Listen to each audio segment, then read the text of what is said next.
શેકીને મેં પીસી લીધા, ભૂકો કરી લીધા. નાસ્તો હેલ્ધી જ ખાવાનો હોય. એમાં છે એટલે આમાં ગળી જશે ઘી અને સહેજ આપે તપ ધીમા.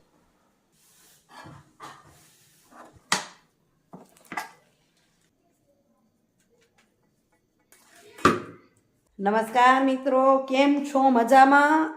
આપ સૌ કુશળો એ જ શુભેચ્છાઓ સાથે મિત્રો વાગ્યા છે 9 અને હમણાં જ ફટાફટ થઉં છું તૈયાર. ઘરનું મોટું ભાગે કામ થઈ ગયું છે, જે કચરા પોતા બાકી છે.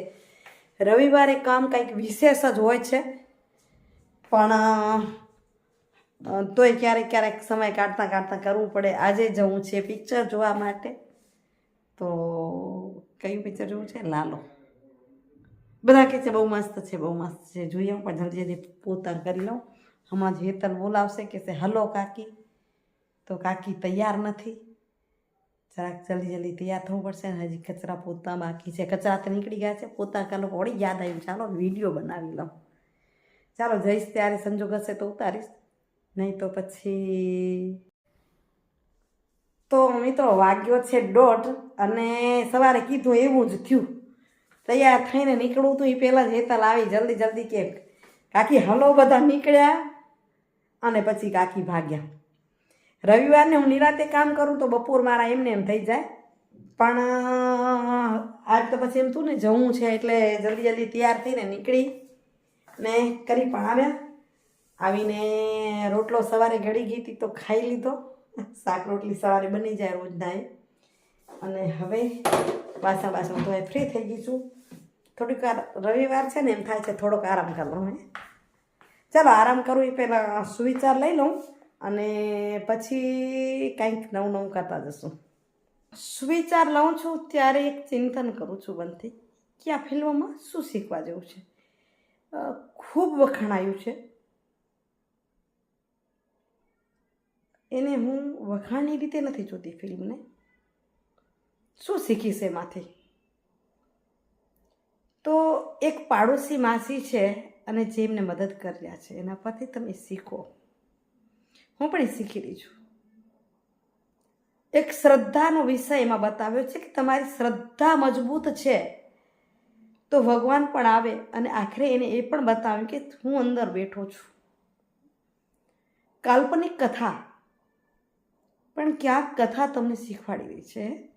અહીં એના પર એક સુવિચાર કહું તો એવું કહેવાય, વાપરેલું અને વેડફેલું ક્યારે પાછું ન મળે, પણ વાવેલું હોય તો ઉગે અને અનેક ગણું પાછું આવે. એટલે કે તમે પુણ્ય કર્મ વાવો ને એ અનેક ગણા પાછા આવે. તો કોઈને મદદરૂપ તમે ના બની શકો તો કાંઈ નહીં. એમાં એમના જે બની બેઠેલા મિત્રોની કહાની પરથી કહું છું. કારણ કે પૈસા લેવા જાય છે જ્યારે વ્યક્તિ જરૂરતમાં હોય છે. આપણી જિંદગીમાં પણ એવું બને છે કે તમને ઓછીથી જરૂર પડે છે, અને એમાં ખાસ કરીને દવાખાનાની, મેડિકલની. ત્યારે આપણા બની બેઠેલા મિત્રો લોકો એ આવો લાભ ઉઠાવતા હોય છે. વધુ પડતું વ્યાજ લે અને ક્યાંક રવાડે ચડાવી દે. આ આપણી નિજી જિંદગીમાં અનેક લોકોએ આવા ભોગ બને છે. ત્યારે એમ કહું છું કે તમે કોઈને મદદરૂપ ના થઈ શકો તો કાંઈ નહીં, પણ એની વચ્ચે આડા ન પડશો, એની ઈર્ષા ન કરશો, એને ખોટે રવાડે ન ચડાવશો. એ વ્યક્તિને તમે ન થાય તો હાથ જોડ કરશો. આજ તો ઘણું બધું સારું પણ છે. લોકો ખરાબને જોઈ રહ્યા છે, પણ હું અહીં સારી વસ્તુ પણ જોઈ રહી છે આજના યુગમાં. કે જ્યારે ઇમરજન્સી મેડિકલની પડે છે ને, ત્યારે સોશિયલ મીડિયા પર પડતા મેસેજ પરથી ઘણાને મદદ થઈ રહી છે. તો આવી મદદ પણ કરીએ અને એ વાવેલું કહેવાશે, વાવેલું અનેક ઘણું પાછું આવશે. ચાલો હવે વિચારું છું કે થોડીક વાર આરામ કરું. શું કરું, કામ ઘણું બધું છે મારી પાસે. તલ સાફ કરવા છે, ભગવાનના વાઘા સીવવા છે. મને જો આજ સીવી શકું છું કે શું જોઈ લઉં. કપડું તો લઈ આવી છું, ચાલો કાંઈક કરીએ. તો મિત્રો પહોંચી આવે મશીન ગને. કહેતી હતી ને તમને કે વાઘા સીવા છે, તો અહીં માપ લઈ આવી છું ભગવાનના વાઘાનો, મહાદેવજીના. શિવ પરિવારના વાઘા સીવા છે ને હવે વાગી 4:30 ગયા છે. કામ ઘણા બધા છે. કેટલું આજ થાય છે જોઈ. જો આવું કપડું પણ લઈ આવી છું, બતાવું તમને. જો આ પીળા કલરનું કપડું લઈ આવી છું અને આ છે ભગવાનના વાઘા માપના. આ માતાજીનો વાઘો, ગંગા પાર્વતીનું, નંદીજીના, બીજા આ રહ્યા માપના. તો એવું છે ને, મેં ક્યારેય વાઘા સીવ્યા નથી, પણ કપડાં ઘણા બધા સીવ્યા છે, એટલે સીવી લઈશ એ વિશ્વાસ છે. તો હમણાં વિડીયો નહીં કરું, ત્યારે સીવી લઉં, પછી સીવીને બતાવીશ તમને. સિવાઈ જાય છે, આજે સિવાઈ જાય છે, કેમ થાય છે, નહીં તો જેથી સીવી લઈશ તેથી બતાવીશ. શિયાળો છે, હમણાં જ દિવસ કહેવાય ને ડૂબકી રહી જશે. તો મિત્રો વાગ્યા 7:30. ન થઈ રહ્યા તલ સરખા ને ન વાઘા સીવાણા ભગવાનના પૂરા. કટિંગ થઈ ગઈ, પણ હવે સીવાશે બીજી વાર જ્યારે બે બાકી રહી ગયા. પછી મેં કીધું સીવા બેસીશ તો તલ રહી જશે, તલ સાચવા જરૂરી હતા, હવે ચડાઈ ગયા. કહેવાય ને ઝાપટવા છે, તો હવે બીજી વાર થશે. કારણ કે 7:30 થયા એટલે અહીંયા દીવાબત્તીનો ટાઈમ થઈ ગયો, એટલે જુઓ ભગવાનના દીવો બત્તી થઈ ગયા.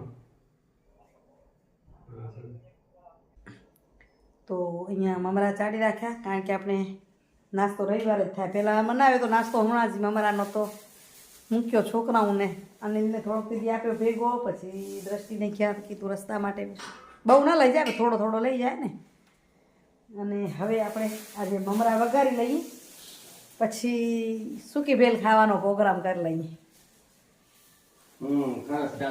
ચાલશે ને? ઘણા દિવસ ઈચ્છા હતી કે એક દી મેં કીધું ખીચડી ન બનાવતી, સૂકી ભેળ ખાશું, તો તેથી ખીચડી બની ગઈ હતી. આજે ઓટોમેટિક મોકો આવી ગયો છે, થઈ જાય, મજા આવી જાય. તાજા મમરા વઘારી ખાવાની મજા આવે, મોજ પડે એટલે. તો અહીં લીલો લીમડો તૈયાર કરી લઈએ, અને મરચાને ઝીણા સુધારી લઈએ, મરચા સુધારી લઈએ, કરી લઈએ વઘાર. ક્યાં કે મમરા વઘારવાની હવે રેસીપી નહીં અપાય. મમરાનો નાસ્તો થઈ ગયો તૈયાર, અહીં ડબ્બામાં ભરાઈ ગયો. આ બાજુ શીંગદાણા શેકીને મેં પીસી લીધા, ભૂકો કરી લીધા, વઘાર કર્યા. અને અહીં મૂક્યો છે મેં ગોળનો પાક.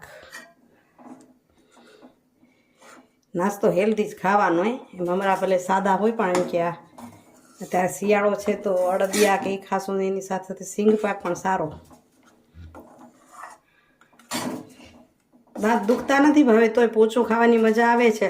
એટલે એમ લાગે છે કે 50+ છીએ, એટલે સિંગ પાક બને છે, નહીં તો ચીક્કી ઘણી બને ને.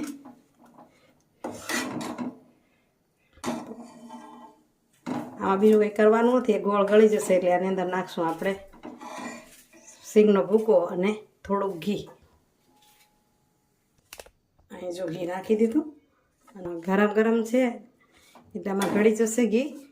અને સહેજ આપણે તપ ધીમા તપે દઈશું, તો પરપોટા ન થાય જોવાનું છે, નહીં તો પછી ચીકણો થઈ જાય. તો આપણે તમે શું કહો, પાયો કહો કે પાક કહો?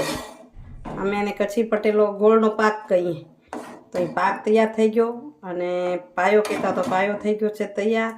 આની અંદર આપણે આ સિંગનો ભૂકો નાખશું, અને આ ગ્રીસ કરીને થાળીમાં મેં તેલ લગાવી રાખ્યું છે, એની અંદર ઠારી દઈશું. સંપૂર્ણ રેસીપી તો શું હમણાં જ સિંગ પાકની આપી હતી, એટલે નહીં આપી, પણ હવે આને મિક્સ કરી અને ઠારી લઉં. થઈ ગયું આપણા મિક્સ, અને હવે એને ઠારી દઈએ આ થાળીમાં.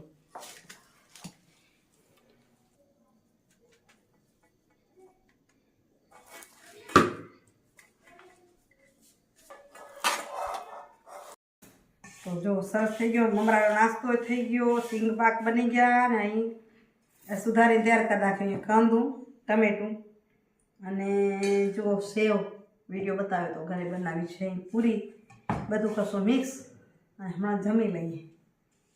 આજે હલકું ખવાઈ જાય, મોજ આવી જાય એવું છે.